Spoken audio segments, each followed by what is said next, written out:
Hola et bienvenue sur l'envol des mots, j'espère que vous allez bien. Nous revoici aujourd'hui pour un avis lecture. Donc c'est l'avis lecture du mois de mai. Et oui, ça y est, je suis à jour. Attendez. Ce sera peut-être mieux comme ça. Que là je suis en train de voir que du coup... Voilà, ce sera mieux comme ça je pense. Dernier réglage de dernière minute. Donc voilà, je vous disais l'avis lecture du mois de mai. Qui a été, ma foi, plutôt pas mal, puisque j'ai commencé par lire la saga de Colleen Hoover, Maybe, donc Maybe Someday, Maybe Not et Maybe No. Évidemment, il faut que je fasse tomber, voilà.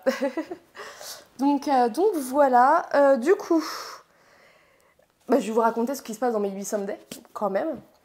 Donc ici, nous suivons Sydney, qui a 22 ans, qui a tout pour elle. Elle a un mec parfait qui s'appelle Hunter. Ils ont un super appartement Ils ont un super bel appartement et ils sont en colocation avec sa meilleure amie qui s'appelle... Je ne sais plus. Enfin bref, elle est en coloc avec sa meilleure amie et son mec.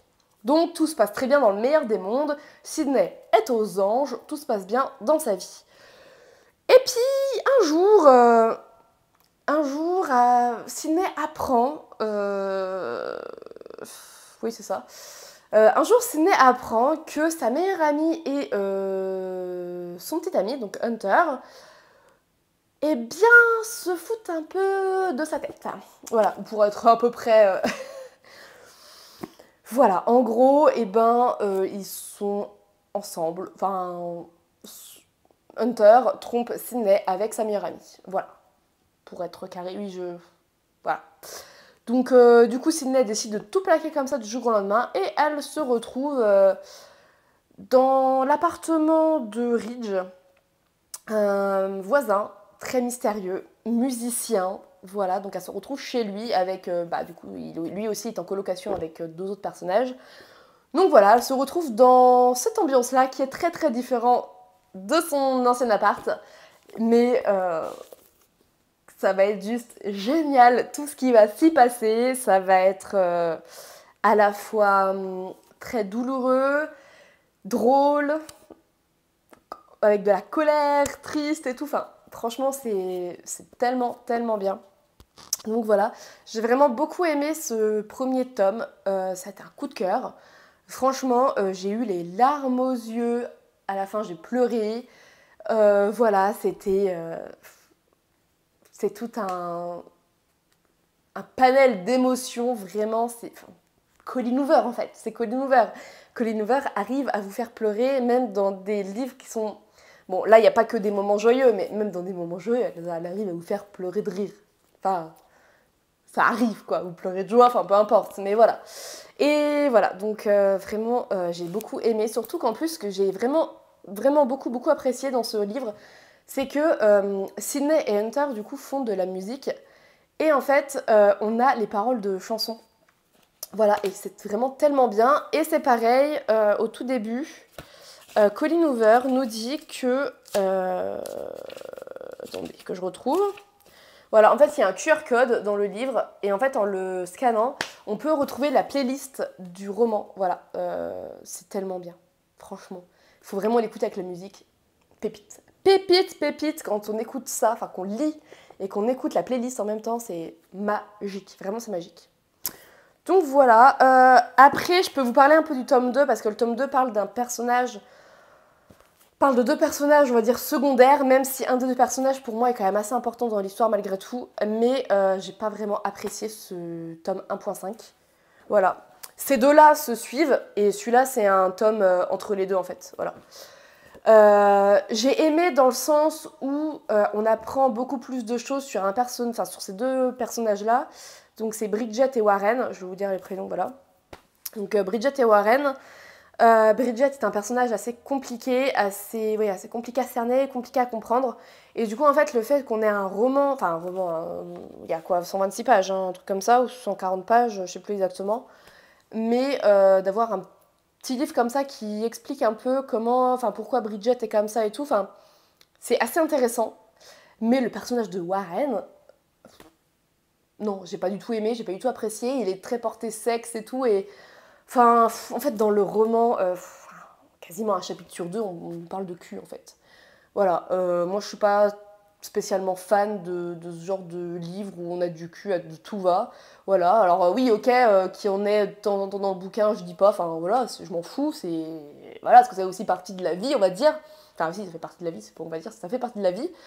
Et, mais là, le fait qu'il y en ait quasiment dans toute la moitié du livre, moi ça me saoule clairement. Voilà, donc c'est ça que j'ai pas aimé dans ce 1.5, le personnage de Warren, qui n'est pas du tout montré, enfin, si, il est quand même représenté comme ça dans les deux autres romans, mais enfin, comme on n'est pas de son point de vue à lui, et ben c'est beaucoup plus supportable, hein, clairement, c'est beaucoup plus supportable. Warren est quand même, enfin, mis à part ce côté-là qui m'a déplu dans ce 1.5, Warren est quand même un personnage assez attachant. J'aime bien quand même, j'aime tout de même bien ce personnage, mais voilà, c'est juste que dans celui-là, il y a du cul à tout va et ça m'énerve. Voilà, ça m'a juste énervé en fait plus qu'autre chose, mais j'ai quand même bien aimé en apprendre davantage sur Bridget, qui est un personnage assez complexe. Tout comme Ridge, hein. Ridge est quand même un personnage un petit peu complexe, et voilà, franchement, tellement bien. Je vous recommande cette saga. Voilà. Ensuite, j'ai lu un recueil de nouvelles que je n'ai pas là, parce que je l'ai sur ma liseuse. D'ailleurs, ma liseuse... Ah non, elle est en bas. Voilà, enfin bref, c'est pas grave. Donc c'est Contes de zombies de Anthony Lamacchia. Je sais pas si ça se prononce comme ça. Désolée Anthony si je ne sais pas prononcer ton prénom. Je ne sais pas si tu verras cette vidéo, mais on sait jamais, on sait jamais. Donc bref, voilà. C'est un recueil de nouvelles qui allie fées et zombies, voilà. Alors moi, j'ai un regard sur ce recueil de nouvelles qui est un peu différent de celle de l'auteur. Voilà, et je trouve ça très intéressant parce que du coup, j'ai mis la chronique sur Instagram et l'auteur m'a dit que moi, mon point de vue à moi, c'était pas vraiment celui que lui recherchait en fait au départ. Voilà. Mais moi, je l'ai perçu d'une certaine façon que l'auteur, quand il a écrit, c'était pas vraiment ça. Voilà. Bon voilà, sinon pour vous raconter un peu ce recueil de nouvelles, pour moi en tout cas, il y a un fil rouge tout au long des nouvelles. Pour moi, enfin voilà, comme je dis, c'est moi qui l'ai perçu comme ça. Peut-être que si vous l'avez lu, vous ne l'avez pas perçu comme ça, comme l'auteur par exemple. Moi je sais que j'ai perçu comme ça en tout cas. En fait au tout début, on nous dit que, au tout début on a un chapitre avec les fées, et les fées en fait en ont marre de l'être humain. Elles en ont marre que l'être humain détruise tout sur son passage, déforeste les forêts, pollue à tout va la mer, tue tous les animaux en masse et tout. Enfin, les fées en ont clairement ras la casquette. Voilà. Et du coup, pour ça, elles vont décider de se venger. Voilà. Donc, enfin voilà, elles sont pas forcément toutes d'accord, mais elles sont arrivées à un point, comment on dit, sont arrivés à un compromis. Donc il y a les fées qui s'occupent du coup de la banquise. Et ben elles ne vont plus s'occuper d'une partie de la banquise, elles vont s'occuper de toute une autre partie de la banquise, mais il y a une petite partie sur laquelle elles ne vont plus s'en occuper. Du coup, cette partie-là va fondre et déploie des virus et tout. Enfin voilà, ça déploie plein de trucs dans le monde des humains. Voilà. Et du coup, suite à ça, nous avons des maladies, soit les zombies. Voilà, enfin moi je l'ai perçu comme ça, que du coup la maladie c'était la maladie un peu zombie, enfin moi je l'ai perçu ça comme ça. Et du coup, pour moi ça, je sais plus parler, 1, 2, 3, ce recueil de nouvelles, pour moi, a une dimension sur l'écologie, le réchauffement climatique. Voilà, pour moi, c'est comme ça que je l'ai perçu avec ce début de nouvelle, et même par la suite, en fait, au début, ça va crescendo. Donc, on a ce côté avec les fées qui en ont marre, donc elles décident d'agir. On a après, ensuite, le début un peu, on va dire, des zombies, on va dire ça comme ça, on va dire que c'est le début, en fait.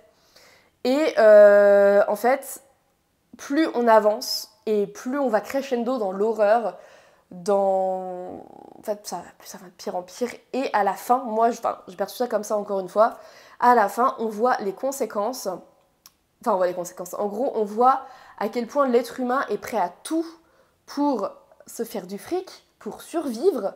Et voilà, qu'on est vraiment prêt à tout jusqu'à son point maximum qui est la fin de ce recueil de nouvelles que je n'en dirai pas plus, voilà, parce que sinon je vous spoil une nouvelle, hein, donc c'est pas le but non plus. Mais voilà, pour moi, je vois ça comme ça. Clairement, c'est... Voilà. L'auteur, lui, ne voyait pas ça comme ça, alors je ne sais plus exactement parce que j'ai pas été revoir son message avant de faire la vidéo. Voilà, je me suis posée, j'ai fait la vidéo et et voilà. Mais si vous voulez aller voir le point de vue de l'auteur, bah, c'est sur mon Instagram. Voilà, il a marqué ça dans le commentaire. Et j'ai trouvé ça intéressant qu'il me donne, lui, son avis de comment lui, il avait conçu enfin, comment lui, il voit ce recueil de nouvelles, en fait. Voilà. Voilà, moi j'ai vu ça comme ça. Après, voilà, ce recueil de nouvelles n'est pas fait pour tout le monde parce que nous avons quand même des détails un peu macabres, un peu beaucoup macabres. Au début, ça va, mais plus on avance, plus c'est gore. Clairement, voilà. Même moi, j'ai eu un peu de mal par moment, mais bon, voilà. Enfin, je passe au-dessus, hein, mais c'est vrai que par moment, j'étais là, ouh là là, ça fait mal. Ouh là là, non, non. C'est pas très agréable. Voilà, surtout que j'ai une imagination assez débordante et que les livres, enfin, j'ai la scène devant les yeux, en fait. C'est comme si je regardais un film, mais c'est le livre qui se passe sous mes yeux, enfin. Donc voilà. Donc voilà, ce recueil de nouvelles était plutôt cool, franchement, j'ai beaucoup aimé. Et en fait, le fait que les nouvelles, il y a des nouvelles qui ont... Il n'y a pas vraiment de fin, en fait. Il se passe quelque chose à un instant T dans la vie d'un personnage. Voilà, donc par rapport aux zombies, hein, parce que généralement, c'est quand même, entre guillemets, une survivante qui essaye de faire face à ça, ou pas du tout, hein, parce que voilà, mais là, c'est surtout dans les débuts, c'est comme ça. Et en fait, eh ben... donc à un moment instant T, et puis à la fin, on voit un peu ce qu'elle devient, si elle arrive à survivre ou pas, ou enfin voilà. Et ça s'arrête là en fait, voilà. C'est des nouvelles, hein. C'est pas du coup un roman structuré avec un début et une fin précise. Voilà, pour le coup, ça ne m'a pas forcément dérangé en fait, parce que bah, non, ça m'a pas dérangé plus que ça. J'aurais cru que ça, j'aurais cru que ça m'aurait dérangé parce que j'aime bien quand même quand il y a une vraie fin. Les fins ouvertes, c'est pas trop mon truc. Mais là, dans cette ambiance de zombies alias fées, parce que bon, les fées et les zombies sont, enfin voilà, enfin ils sont pas ensemble, mais je veux dire ils sont dans le même recueil de nouvelles. Et ben, ça m'a pas dérangé en fait. Non, ça m'a pas du tout dérangé. Donc voilà. Écoutez, c'était très bien, moi j'ai beaucoup aimé. Et en plus, dedans, on a des illustrations faites par, alors je ne sais plus l'illustratrice, voilà, mais franchement, les illustrations sont trop bien. Et encore, moi j'ai la version PDF, du coup, mais je suis sûre que la version du livre papier, du brochet, ça doit être encore beaucoup plus beau. Franchement, j'ai beaucoup aimé les illustrations qu'elle a faites. C'était trop bien. Enfin, moi j'ai beaucoup aimé. Donc voilà. Ensuite, le dernier livre que j'ai lu au mois de mai était un Lisa Gardner, un petit thriller qui a fait que j'ai réussi mon challenge du mois de mai de lire un thriller, qui est donc Famille Parfaite. Et Famille Parfaite, c'est l'histoire des Dembe, je sais pas comment on prononce, qui semble sortir tout droit de magazine glamour. Vous voyez le genre de famille avec une grande maison, qui est avec un système d'alarme ultra sophistiqué, avec des belles voitures, avec une... Enfin, ils ont une famille, entre guillemets, parfaite. Au premier abord, on les voit, c'est une famille parfaite. Voilà, le mari, et il est quoi son mari? Il est ingénieur, je crois. Enfin, il travaille dans l'immobilier, dans les constructions. Dans la construction comment ça s'appelle? Ah, comment ça s'appelle? De projets publics, en fait. Donc, par exemple, des hôpitaux, des, enfin voilà, des hôpitaux, des écoles, enfin voilà, dans les constructions publiques. Voilà. La femme, elle est... Bah, elle travaille pas, je crois. Je crois qu'elle travaille pas. Parce que bon, tout n'est pas marqué. Et ils ont une fille de 15 ans, ravissante. Voilà, tout se passe très bien dans leur beau lieu chic de Boston. Tout est parfait. Mais un jour, leur vie de rêve bascule. Ils sont kidnappés, toute la famille est kidnappée. On ne sait pas pourquoi, ils sont kidnappés sans laisser de traces. Voilà. Et du coup, après, on suit la famille Dembe dans leur captivité avec les détenus, avec les ravisseurs. On ne sait pas pourquoi ils ont été kidnappés, ils sont complètement perdus, ils ont peur, enfin normal en même temps, j'ai envie de vous dire, c'est tout à fait normal. Mais en fait, dans cette histoire, on voit, enfin, en fait, j'ai bien aimé, voilà, on va commencer par ça. J'ai bien aimé cette histoire, qui est donc avec Tessa Léonie, la détective privée. Voilà, et j'ai bien aimé parce que c'était, enfin, ça tient la route. Voilà, c'est une histoire qui tient la route, c'est une histoire qui te tient avec le suspense. Même si, d'un autre côté, j'ai un petit peu moins aimé que les autres parce que j'ai assez vite deviné, en fait, le pourquoi du comment, enfin, j'ai assez vite deviné qui était le responsable, en fait. Voilà, et ça m'a pas surpris plus que ça. Après, voilà, ça m'a pas enfin, ça m'a pas gâché la fin de l'histoire quand même, ça va, ça m'a pas gâché la fin. Mais j'étais quand même un peu déçue de me dire, ah oui, bah, c'est ce que j'avais pensé en fait. C'est bien ça que, voilà. Mais voilà, ça reste un bon Lisa Gardner malgré tout, hein, voilà, ça reste un bon roman thriller que j'ai beaucoup apprécié et je vous le recommande bien sûr, hein, malgré ce tout petit bémol, mais voilà. Après, après je me dis peut-être que j'ai deviné parce que peut-être que du coup, bah, étant donné que je lis à peu près, enfin, je vais lire tous les thrillers de Lisa Gardner, peut-être que du coup je me suis habituée à sa façon de faire et tout ça, enfin, peut-être que c'est ça, et que du coup c'est plus facile, voilà. Surtout que celui-là, ça fait partie l'un des premiers, je crois qu'elle a écrit. Bon, pas le tout premier, mais ça fait partie des premiers. Et du coup, je me dis, peut-être qu'aussi au début, c'était peut-être un peu plus facile, tout ça, enfin voilà. Bref, dans tous les cas, j'ai quand même beaucoup aimé ce roman, enfin ce thriller, c'était très sympathique. Et bah voilà, moi, je vous le recommande fortement. Et voilà, voilà, je vous ai fait mon avis lecture du mois de mai. Voilà, ça m'a fait pas mal de petites pages quand même. Hein. J'ai lu pas mal au mois de mai. Hein. Malgré tout, je pensais pas lire autant au mois de mai, mais voilà. Voilà, voilà. Bon, eh bien écoutez, j'espère que cet avis lecture vous aura plu. Si cela vous a plu et que vous aimez mes vidéos en général et que vous n'êtes pas abonné à la chaîne, n'hésitez pas à vous abonner à la chaîne, d'activer la petite cloche pour ne louper aucune notification. Et bah moi, je vous en remercie fortement de vous abonner et laissez-moi un petit commentaire aussi si ça vous a plu tout ça. Et puis voilà, tout simplement. Moi sur ce, je vais vous laisser. Je vous souhaite une très belle journée, de très belles lectures et je vous dis à très vite.